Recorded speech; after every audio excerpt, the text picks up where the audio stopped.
आज हम लोग इलेक्ट्रिक फील्ड पे बात करेंगे। जो क्लास 12th वाला हम लोग लेक्चर ले चलते हैं उसमें, क्योंकि हम लोगों ने कूलम्स लॉ पढ़ा और उसके बारे में काफ़ी चीज़ें हमने पढ़ी थी। अब हम बात करना चाहते हैं इलेक्ट्रिक फील्ड।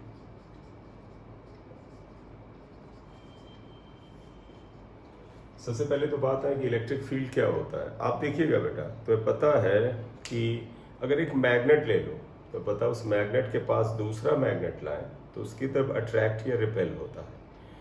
वो दूसरा मैग्नेट अगर दूर ले जाए तो कम अट्रैक्ट या रिपेल होता है, और दूर ले जाए और कम होता है। फाइनली और दूर ले जाए तो हो सकता है अट्रैक्शन या रिपल्शन खत्म हो जाए। क्यों? क्योंकि इस जो मैग्नेट ने, जिसे हम सोर्स मैग्नेट कह सकते हैं। सोर्स क्यों? क्योंकि ये वहां पर मैग्नेटिक फील्ड का सोर्स है। इसने अपने चारों ओर एक डेफिनेट हद तक, एक डेफिनेट स्पेस तक अपना मैग्नेटिक फील्ड प्रोड्यूस किया है, जिसमें कि एक दूसरा मैग्नेट या फेरोमैग्नेटिक सब्सटेंस अट्रैक्ट होता है। राइट? इसी तरह से अगर एक चार्ज पार्टिकल आप ले लें, अगर मान लीजिए ये चार्ज पार्टिकल है, इसके पास अगर हम दूसरा चार्ज पार्टिकल रखते हैं तो उसकी तरफ अट्रैक्ट या रिपेल होता है। दूसरे चार्ज पार्टिकल को थोड़ा दूर रखते हैं तो कम अट्रैक्ट होगा या कम रिपेल होगा, और दूर रखें तो हो सकता है अट्रैक्शन रिपल्सन नेग्लिजिबल हो जाए। इसका मतलब हर चार्ज पार्टिकल अपने आसपास एक स्पेस या ऑरा क्रिएट करता है जिसमें दूसरा चार्ज पार्टिकल उसकी तरफ अट्रैक्ट या रिपेल होता है। बेटा, इस स्पेस को हम क्या कहते हैं? इलेक्ट्रिक फील्ड कहते हैं। तो आप क्या कह सकते हैं?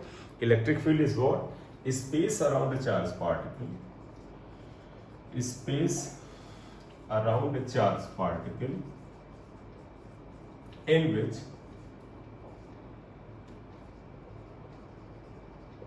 other charge particle experiences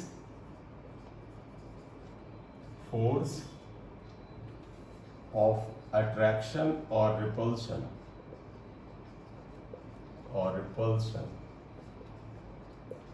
is called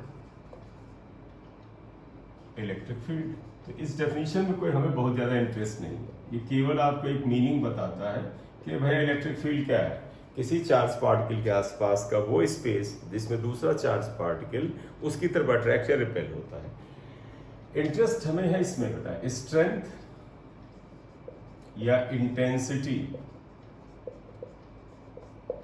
of electric field. मतलब तुम कहोगे कि सर जो पहला चार्ज पार्टिकल था जिसको हमने सोर्स चार्ज लिया, वो कितनी दूरी तक इलेक्ट्रिक फील्ड लगाएगा। जैसे मैं तुमसे कहूं ये चार्ज पार्टिकल है, ये सोर्स पार्टिकल है, पॉइंट चार्ज है, पॉइंट है, इसने अपना चारों तरफ पॉजिटिव ले लेते हैं इलेक्ट्रिक फील्ड पैदा किया। और आपसे मैं पूछ लूं इससे आर डिस्टेंस पर एक पॉइंट पी पर तुम बताओ इसकी वजह से इलेक्ट्रिक फील्ड की स्ट्रेंथ क्या है, ताकत क्या है। तो इसका बड़ा सिंपल सा तरीका है जो 11th में आप ग्रेविटेशन में यूज करते थे, वो याद करो। क्या? यहां पर एक टेस्ट चार्ज रखेंगे, ध्यान रखिएगा टेस्ट चार्ज हमेशा पॉजिटिव होगा और दूसरा ये नेग्लिजिबल होगा। तो टेस्ट चार्ज का कंसेप्ट क्या है? टेस्ट चार्ज का कंसेप्ट ये है, पहला इट शुड बी पॉजिटिव। हम इसी के आधार पर चीजों को आगे लेके चलते हैं, ये पॉजिटिव होना चाहिए। दूसरा बेटा इसका मैग्नीट्यूड इतना कम होना चाहिए कि ये खुद का इलेक्ट्रिक फील्ड यहां पर लगभग जीरो पैदा करे। क्योंकि तो मन में एक बात आएगी कि सर जब ये पार्टिकल रखेंगे तो किसी जगह पे ये खुद का भी तो इलेक्ट्रिक फील्ड पैदा कर सकता है, तो तुम्हें इसका मैग्नीट्यूड बहुत कम रखना है जिससे कि इस पॉइंट पर इसका कोई इफेक्ट ना आए। तो दूसरा क्या आएगा? Magnitude Q not should be negligible,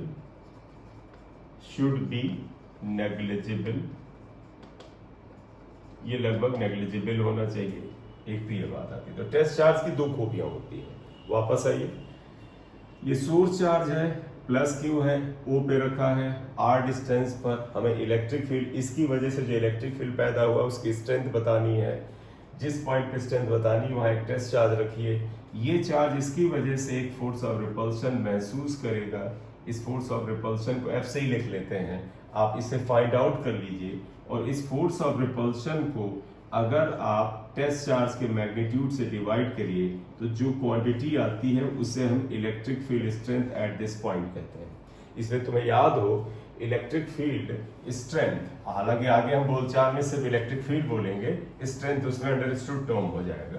तो बताइएगा किसी पॉइंट पे इलेक्ट्रिक फील्ड की अगर डेफिनेशन बतानी तो हम ऐसे जाते हैं, if Q not equal to 1 coulomb then E equal to देखो F के बराबर होगा। आप गौर से देखो तो डेफिनेशन तो आप खुद ही बना सकते हैं, डेफिनेशन वैसे भी बेटा मैन मेड है, कोई नेचर मेड या गॉड मेड नहीं है। तुम क्या कह सकते हो, electric field at any point is equal to force experience by, और ये देखो टेस्ट चार्ज क्या होगा, 1 हो गया, 1 मतलब यूनिट, तो आप क्या लिखोगे, it is equal to the force experience by unit test charge place at that point.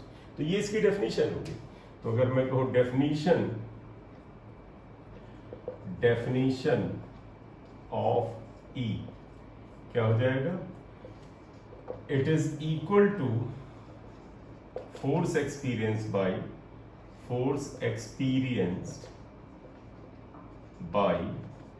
Unit test charge placed at that point.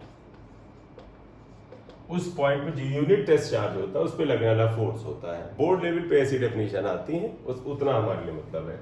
अब तुमसे मैं कहूं E का यूनिट क्या होगा, आप खुद ही देख लें, यूनिट ऑफ E क्या होगा। आप अगर गौर से देखें, E का यूनिट होगा फोर्स का यूनिट अपॉन चार्ज का यूनिट, चार्ज का ऐसा यूनिट कूलम है, तो इसका यूनिट हो जाएगा न्यूटन पर कूलम, ये न्यूटन पर कूलम हो जाएगा, राइट, ये आएगा। डायमेंशन निकालना चाहे तो वो भी निकाल सकते हैं, आ जाएगा डायमेंशन ऑफ E। देखो E equal to F upon Q है, जरा डायमेंशन फार्मूला लिखते हैं। देखो डायमेंशनल फार्मूला ऑफ E क्या आएगा, फोर्स का डायमेंशन सबको याद है mlt-2, और बेटा चार्ज फंडामेंटल क्वांटिटी नहीं है बेटा, चार्ज जो है वो डेराइव है, तो चार्ज का फंडामेंटल में कन्वर्जन करोगे तो ये फार्मूला तुमने पढ़ा है, Q इक्वल टू IT होता है। I करंट है, करंट फंडामेंटल क्वांटिटी में आता है, तो चार्ज का यूनिट होता है करंट का यूनिट इनटू टाइम, और करंट का यूनिट एम्पियर होता है, एम्पियर को A लिखेंगे T, तो ये आएगा, ठीक है। तो इसलिए इसका डायमेंशन फार्मूला होगा mlt-3a-1, ये आ रहा, ठीक है। तो ये फोर्स का यूनिट अपॉन चार्ज का यूनिट आ गया, ये फंडामेंटल क्वांटिटी क्यों नहीं है तो उसे हमें फंडामेंटल में कन्वर्ट करना पड़ता है, right. Electric field vector quantity है। नेक्स्ट आएगा electric field is a vector quantity. Vector quantity बेटा इसकी डायरेक्शन होना भी चाहिए बेटा। देखो क्या है, इलेक्ट्रिक फील्ड है फोर्स अपॉन चार्ज, तो फोर्स अगर वेक्टर है तो इलेक्ट्रिक फील्ड भी वेक्टर होगा, राइट। अब वो इसकी डायरेक्शन क्या होती है, तो पहला रूल देखो, if source charge is positive, देखो बेटा सोर्स चार्ज पॉजिटिव है तो आप जानते क्या होगा, then electric field at any point, जानते क्या होगा, आप ध्यान देना, source charge is positive then electric field at any point is away from source charge, away from positive charge. अब तुम इसे याद कर लो, क्या कह सकते हो, जैसे सोर्स चार्ज ये पॉजिटिव है और मैं तुमसे कहूं इस पॉइंट पर इलेक्ट्रिक फील्ड की डायरेक्शन बताओ, तुम कहोगे इलेक्ट्रिक फील्ड अवे, अवे का मतलब देखो इस सोर्स चार्ज से दूर की ओर होगा और अलोंग द लाइन ज्वाइनिंग होगा, राइट।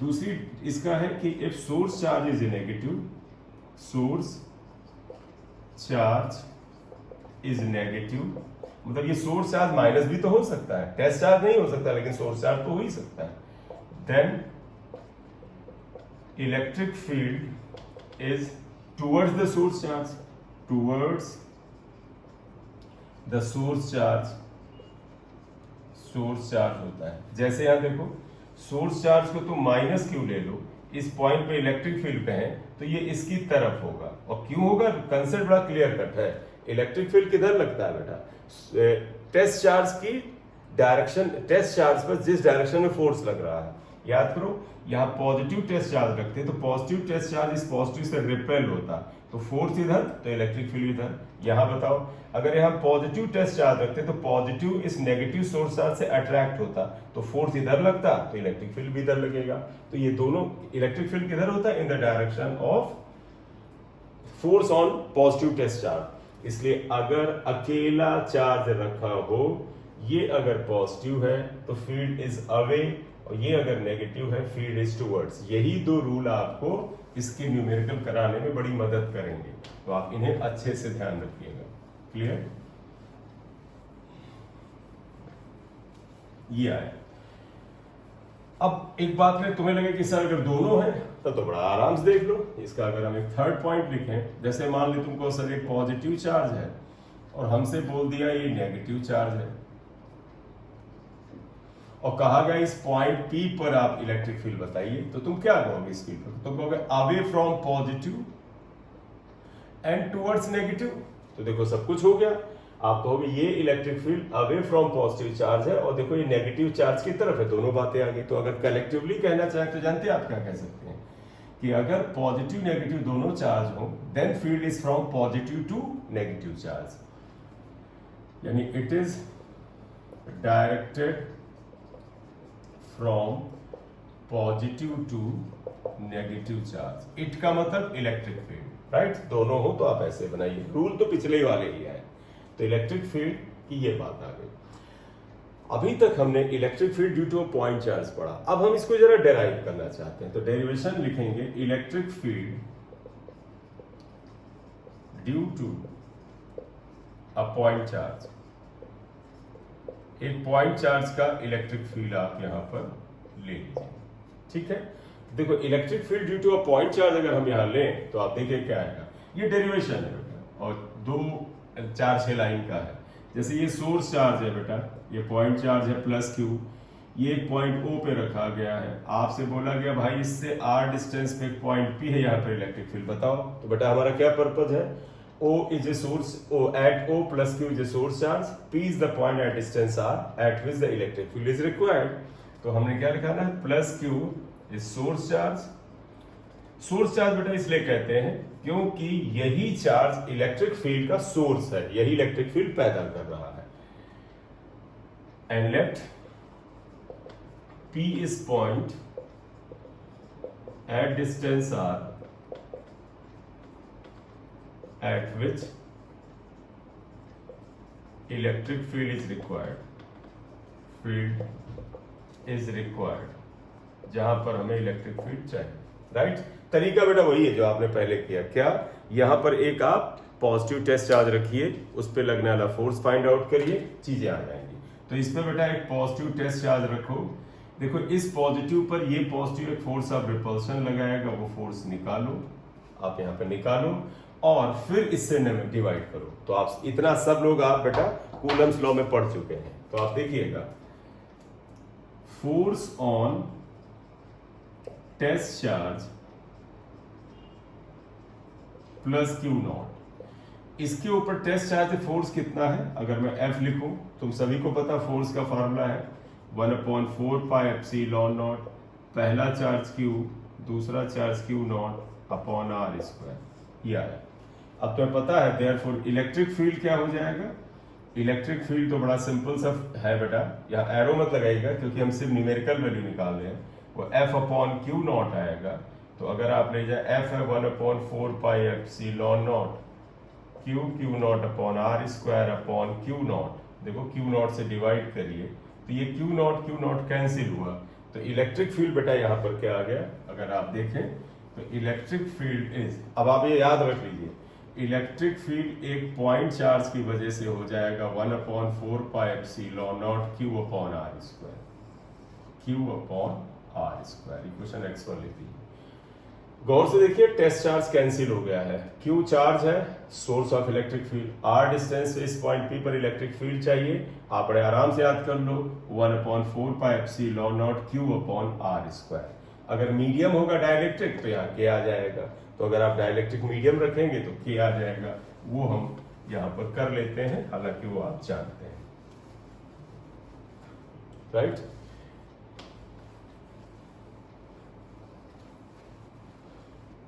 ठीक।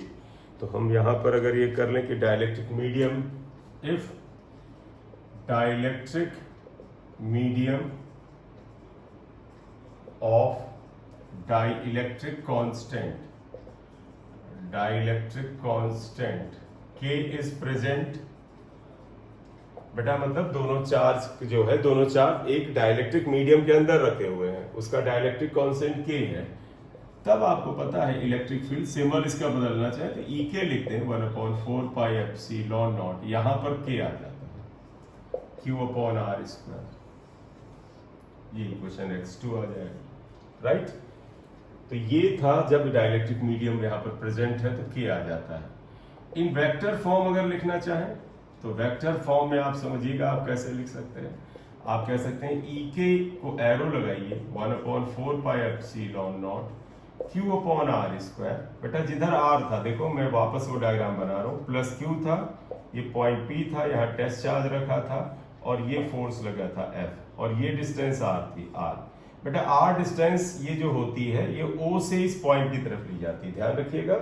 r कहोगे सर डिस्टेंस या position directed from O to P, आप ये बोलते हैं।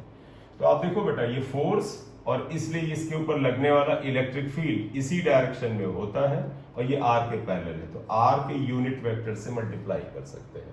तो r cap is what, unit vector directed from, so सुनिएगा, unit vector directed from O to P या unit vector parallel to E। देखो E के ये पैरेलल है, ठीक है।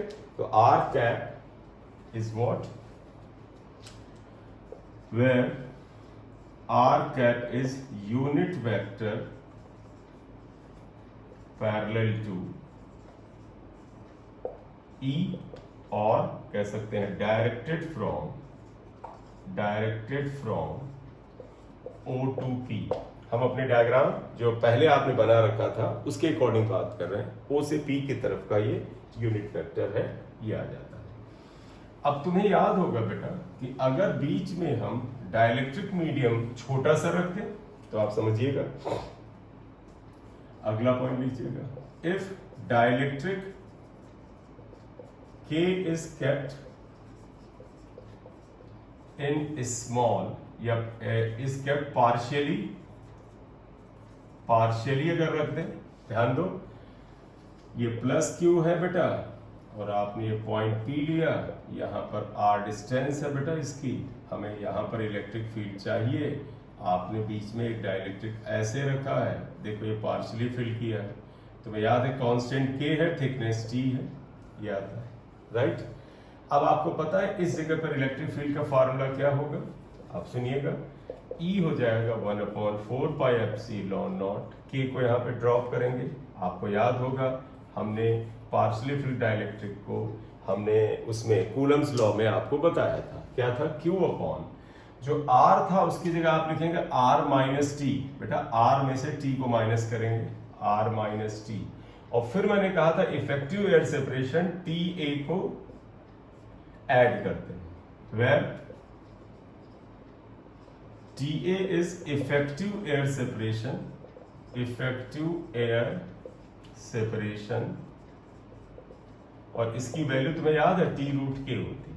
आप जाइएगा कूलम्स लॉ वाला आप चैप्टर एक बार फिर पढ़ लीजिएगा जिसमें इफेक्टिव एयर सेपरेशन हमने डेराइव किया था, आप उसे ध्यान से पढ़ लें, ठीक है। ये आया, अभी हम न्यूमेरिकल वैल्यू लिख रहे हैं, ये वेक्टर से मतलब नहीं, E equal to 1/4 pi epsilon not Q upon R minus T plus T root K square आएगा, ये इस फॉर्म में आ गया। इस इक्वेशन को आप चाहें तो x2 लिख लीजिएगा, इसे x3 लिख दीजिएगा, ये आ जाता है। अगर बीच में दो डाइलेक्ट्रिक हो तो देखो पैटर्न यहां बनता है, if two dielectrics are kept partially, मतलब आप पार्शियली दो डाइलेक्ट्रिक आप यहां पर रख देते हैं, आप इसका चाहें तो एक छोटा सा डायग्राम बना सकते हैं, तो इससे थोड़ा सा विजुअलाइजेशन बेटर आता है। देखिएगा कैसे, आप लोग ये सोर्स चार्ज है O पे रखा है, ये पॉइंट P है, यहाँ पर इलेक्ट्रिक फील्ड चाहिए, ये डिस्टेंस R है, आपने दो डाइलेक्ट्रिक भर दिए, एक ये ले लिया एक और ले लिया,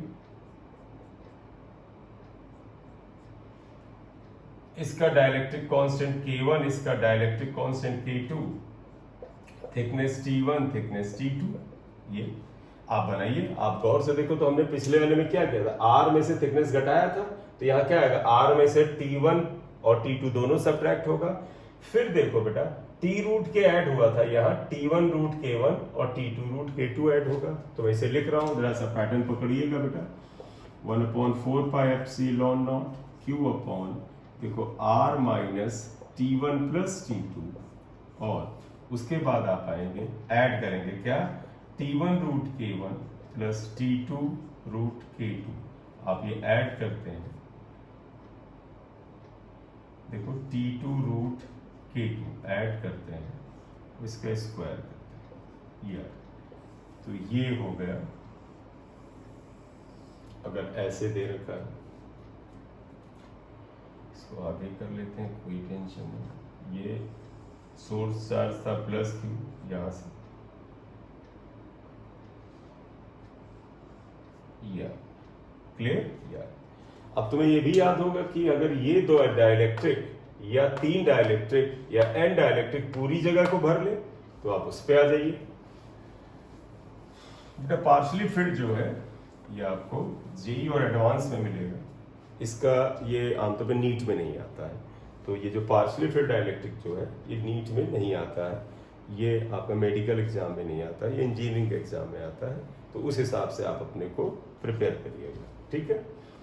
अब हम ये लेते हैं, if there are n dielectrics, there are n dielectrics of thicknesses T1, T2, Tn and of dielectric constant, dielectric constants K1, K2, Kn, तब बताइए क्या होगा। आप बनाना चाहे बनाइए, कोई बात प्रॉब्लम की बात ही नहीं है। आप कहोगे सर n लिया है तो थोड़ा दूर तक बना लेते हैं, पॉइंट P है, पूरी दूरी अगर आप देखो तो बेटा R के बराबर थी। आप कह दो कि इसके अंदर n डाइलेक्ट्रिक्स हैं, अब कितनी जगह पे है वो हम नहीं ले रहे हैं, क्योंकि हम पूरा भी भर सकते हैं, वो हम बाद में ले लेंगे।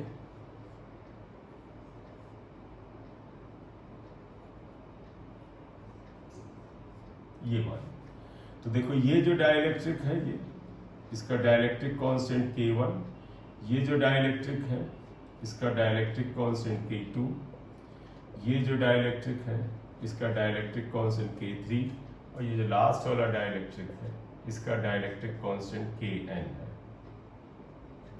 इसकी थिकनेस Tn, T2, तीन लिया तो T3, T2, T1। इस पैटर्न को लगाइए, आप देखें इसमें लगाएगा।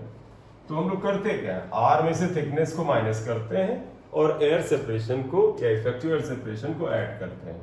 तो आप ध्यान रखिएगा क्या आ जाएगा, Q upon 1/4 pi epsilon not Q upon, आइए देखो पहले R में से ये सबट्रैक्ट करिए, तो आप ऐसे लिखेंगे R minus T1 plus T2 plus Tn, या फिर तुम्हें याद है बेटा इफेक्टिव एयर सेपरेशन जोड़ते हैं, T1 root K1 T2 root K2 plus Tn root Kn, इसको ऐड करते हैं और फिर पूरे का स्क्वायर करते हैं, या ठीक है। तो ये आ गया फार्मूला आपका। नेक्स्ट x4 आ गया। अब हम इसमें अगला क्या पार्ट काम कर सकते हैं, जरा फिर से देखिएगा।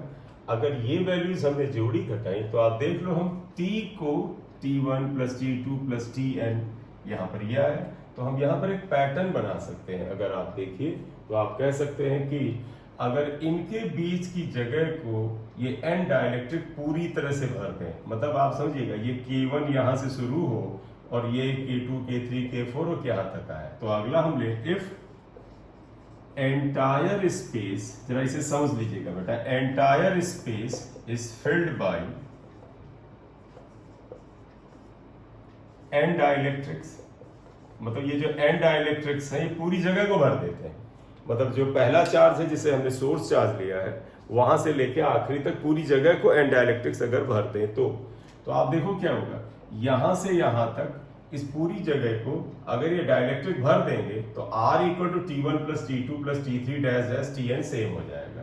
Then R equal to T1 plus T2 plus Tn के बराबर हो जाएगा। बेटा ये दूरी R और ये पूरी जगह को भरा है तो T1 plus T2 plus T3 Tn बराबर होगा।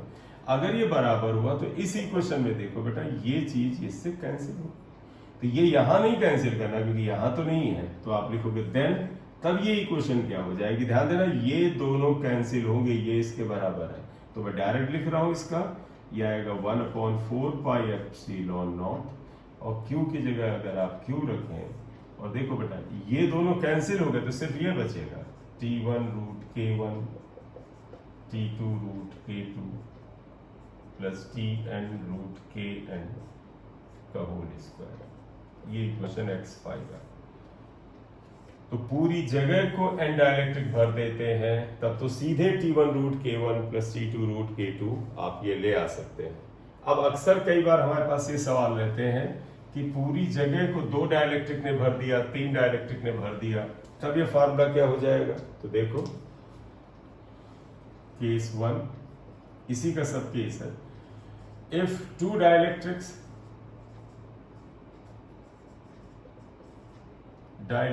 fill the entire space, मतलब समझिएगा 2 ही डाइलेक्ट्रिक, ये प्लस Q चार्ज है, आपने यहां पर ये पॉइंट P रखा, पूरी जगह को 2 डाइलेक्ट्रिक ने भर दिया। देखो ये डाइलेक्ट्रिक 2 है, इन्होंने पूरी जगह को भर दिया।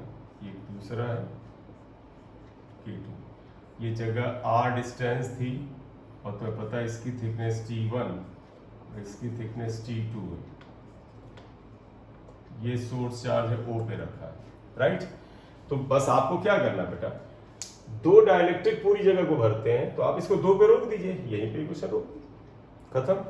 तो आप देखो क्या आ जाएगा, E इक्वल टू हो जाएगा 1/4 pi epsilon not Q upon, बेटा इस इक्वेशन को बस 2 तक, यहां से यहां तक रोक दीजिए, T1 root K1 plus T2 root K2 का होल स्क्वायर, राइट।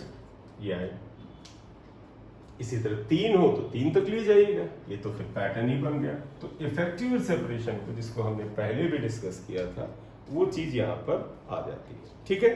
तो अब हम आगे बात करें तो अगला पार्ट हमारा इसमें ये है कि पॉइंट चार्ज ना हो, जैसे चार्ज हमने एक पॉइंट को दिया छोटे से पॉइंट पे तो पॉइंट चार्ज हुआ, लेकिन चार्ज अगर एक्सटेंडेड हो, चार्ज बेटा 3 तरह से एक्सटेंशन हो सकता है। एक जैसे रॉड को दिया जाए तो लीनियर चार्ज डेंसिटी आता है, एक हुआ क्यों, क्योंकि इसकी लंबाई मेन है, चार्ज इसकी लंबाई पे स्प्रेड हुआ। दूसरा किसी सरफेस पे दिया, जैसे मेरे हथेली पे चार्ज दिया जाए, मान लीजिए मेटल होता तो सरफेस पे चार्ज आएगा तो सरफेस चार्ज डेंसिटी आएगा। तीसरा वॉल्यूम, मेरे पूरे इस मुट्ठी को देते इसने कुछ जगह घेरी है, वॉल्यूम है तो वॉल्यूम चार्ज डेंसिटी आएगा।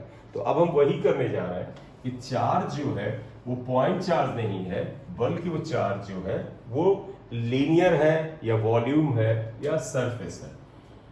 तो हम लिखेंगे if charge is not a point charge but it spreads on length, spreads on length or surface, बेटा और surface और volume of the body, body के सरफेस या वॉल्यूम पर स्प्रेड। तो charge is not a point charge but it spreads on these year. अब आप ध्यान दीजिएगा, अगर हम पहले लिख लेते हैं इफ चार्ज स्प्रेड्स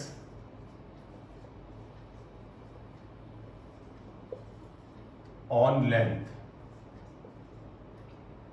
आप लिखें that is linear charge, charge length पे स्प्रेड है, लेंथ पे, राइट। या जैसे अगर मैं तुमसे कह दूं कि मान लीजिए एक ये रॉड है, इसकी लेंथ है कुछ, ये L लेंथ है, इस पे चार्ज आपने स्प्रेड किया, ये पूरा चार्ज कुल मिला के Q के बराबर है। देखिए एक रॉड है, इसकी लेंथ L है, इस पे टोटल चार्ज यहां से यहां तक Q है। अब आप क्योंकि बेटा जो कूलम्स लॉ हम लोगों ने लगाया है, तो आप ध्यान दीजिएगा, we know that electric field due to a point charge, और उस पॉइंट चार्ज को हम dq ले रहे हैं बेटा। पॉइंट चार्ज dq इज वो ये होगा, ध्यान रखना हम इलेक्ट्रिक फील्ड निकाल चुके हैं पहले। अगर de लिख दें, सिंबल बदल रहा है बेटा से। अभी तक इलेक्ट्रिक फील्ड जब हम ले रहे थे E ले रहे थे, तो चार्ज को हमने Q लिया था।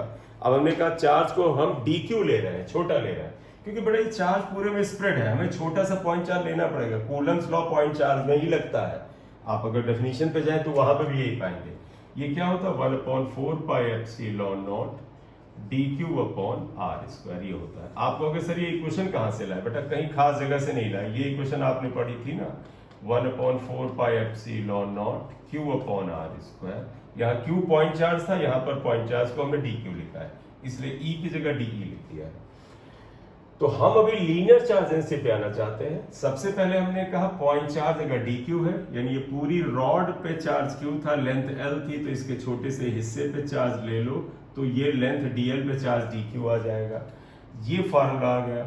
आमतौर पर इसमें चार्ज q लेंथ l है, और इसकी लीनियर चार्ज डेंसिटी लैम्डा यहाँ पर आपको दी जाती है। Let lambda is linear charge density, linear charge density. तो देयरफॉर लैम्डा इक्वल टू क्या होता है, आपको हमने अभी बताया, क्या नहीं बताया तो अब सुनिएगा, चार्ज अपॉन लेंथ होता है। चार्ज को हमने dq लिया है, क्योंकि देखो बेटा चार्ज को हमने dq लिया है, और लेंथ को आप dl ले लो। आप ये छोटा सा हिस्सा, ये वाला लेंथ dl ले लो। तो आप बताइएगा यहाँ पर ये क्या आया, यहाँ देखिएगा dq कितना आ गया, देखो dq आ गया lambda dl equal to lambda dl। ये जहां पर लैम्डा को लीनियर चार्ज डेंसिटी, तब इक्वेशन 1 में dq की जगह पर आप लैम्डा dl लिख दीजिएगा। देयरफॉर इक्वेशन 1 बिकम्स, इसको जब बेटा हम अप्लाई करेंगे तो ज्यादा आपको आराम रहेगा। dq को आप लिख सकते हैं lambda dl upon r square. r distance आपको बताई जाएगी कि कहां से है। जैसे हमने बोल दिया कि इस पॉइंट चार्ज से कहीं पर डिस्टेंस है, वो क्वेश्चन का पार्ट है, वो सारे वर्ड एक ही जगह नहीं लाए जाएंगे, तो ये आ जाता है। तो अभी तो हमने बात की charge spread on the length. अब सिमिलरली आ जाइएगा तेजी से, चार्ज अगर सरफेस पे हो, तो अब जरा सा देखिएगा, पैटर्न एक बार समझ में आ जाए तो आपको चीजें आने लगती हैं तेजी से। तो देखो केस 2 हम लेंगे, if charge spreads on the surface, surface पे अगर चार्ज स्प्रेड हो, कोई चीज जिसमें बेटा एरिया होता हो, जैसे ये एरिया, या आप लिख सकते हैं और एरिया, देन आप जैसे ये मान लो ये एक स्फेयर है, मान लीजिए स्फेयर है, चार्ज आपने क्या किया इसके सरफेस पे बेटा, अंदर वॉल्यूम में नहीं, तो चार्ज इसके सरफेस पे चला गया, वॉल्यूम में नहीं है, अंदर चार्ज नहीं है। ये चार्ज क्यू है, इसका रेडियस r है, राइट। तो अगर मैं तुमसे कहूं चार्ज सरफेस पे आ गया, तो आप ध्यान रखिए यहां टर्म आएगा सरफेस चार्ज डेंसिटी, इसे सिग्मा से लिखते हैं। ये बताता है चार्ज अपॉन एरिया, ठीक। अब आपको लिखना है कि सिग्मा चार्ज, अब वही बेटा समझिएगा, ये पूरे पे तो चार्ज क्यू है, लेकिन पॉइंट चार्ज मतलब एक जगह पे मानते हैं, तो चार्ज को आप dq लिखोगे, एरिया को dA लिख दोगे, तो इसलिए dq यहाँ पर इक्वल टू सिग्मा dA आ जाता है। तुम कहोगे सर इसका तो रेडियस पता है, तो सरफेस पता है, वो क्वेश्चन में लगाएंगे, हम यहाँ सिर्फ फार्मूला एस्टेब्लिश कर रहे हैं। देयरफॉर इलेक्ट्रिक फील्ड क्या आ जाएगा, इलेक्ट्रिक फील्ड किस पॉइंट पे क्या पे वो नहीं, हम सीधे बात कर रहे हैं, dE 1/4 पाई एप्सिलॉन नॉट, देखो बेटा dq अपॉन r स्क्वायर होता है, dq को सिग्मा dq, तो ध्यान रखिएगा, तो लिखोगे 1/4 पाई एप्सिलॉन नॉट, dq को सिग्मा dA लिख सकते हैं, sigma dA upon r square. ध्यान रखिएगा, मैं फिर से बताऊं एक चीज, ये जो कुछ भी इलेक्ट्रिक फील्ड बता रहे हैं, ये छोटे चार्ज dq की वजह से बता रहे हैं, जब इस पूरे का निकालना होगा तो हम इसे इंटीग्रेट करेंगे, या पिछला वाला जो लैम्डा वाला था इंटीग्रेट करते हैं। अभी हम तुम्हें सिर्फ सिग्मा लैम्डा वगैरह को एंट्री कराना सिखा रहे हैं कि कैसे d q equal to sigma into area होता है, वहां लैम्डा इंटू डीएल के बराबर था, ये बता रहे हैं, और आगे बातें बाद में। ठीक है, तो charge spreads on the surface, तो आप इस डी क्यू को ये कर देंगे सिग्मा डी आ जाएगा। अब अगला केस लें, अगर वॉल्यूम पे जाए तो आप पाइएगा तीसरा केस, इफ चार्ज स्प्रेड्स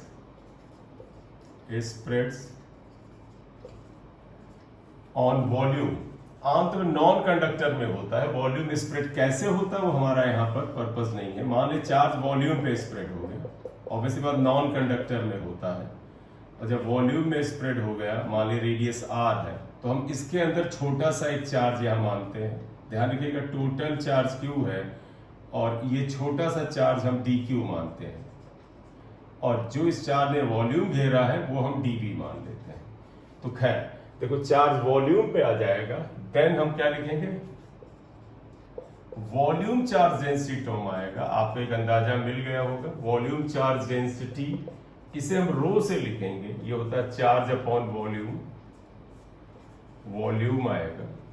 ठीक, तो अगर हम रो को यहां पर इंट्रोड्यूस करेंगे तो देखो रो इक्वल टू चार्ज को हम डी क्यू लिख रहे हैं, वॉल्यूम को देखो हमने डीवी माना है, डीवी, इसलिए अगर आप देखें तो डी क्यू इक्वल टू क्या हो जाता है, रो डीवी, वी इज वॉल्यूम।